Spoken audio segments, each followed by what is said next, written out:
চলো আজকে আমি তোমাদের সাথে আমার ডেলি লাইফের একটা মিনি ব্লগ শেয়ার করব।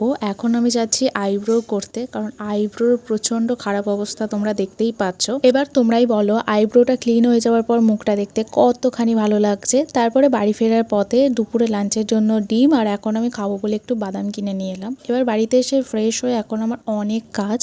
তার মধ্যে এখন প্রথম কাজটা হচ্ছে এই দুটো ব্যাগকে ক্লিন করা। একদম কালো কালো অপরিষ্কার হয়ে গেছে, তো এই ব্যাগগুলোকে ক্লিন করে ছাদে মেলে দিয়ে এসে নেক্সট কাজ হচ্ছে এই ডিমের তরকারিটা করা লাঞ্চের জন্য।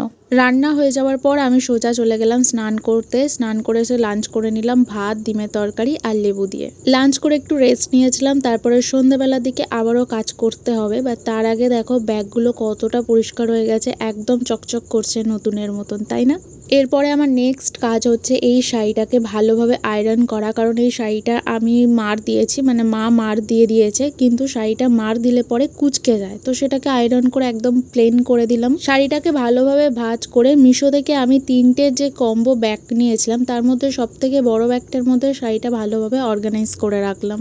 এরপরে আমি আর দিদা গেলাম বাড়িতে। তবে বাড়িতে যাওয়ার পথে এই দুটো কুর্তি আমার অল্টারেশন করতে দেওয়া ছিল, সেটা নিয়ে নিয়েছি। আর ভাই আমার জন্য এনেছে ডিমের চপ আর ভেজিটেবিল চপ। তবে আমি এখন বাইরের খাবার দাবারগুলো একটু অ্যাভয়েড করছি, বাট ভাই এনেছে স্পেশালি আমার জন্য, তাই খেয়েছি। আর এদিকে বাবা আজকে রান্না করছে মাটন।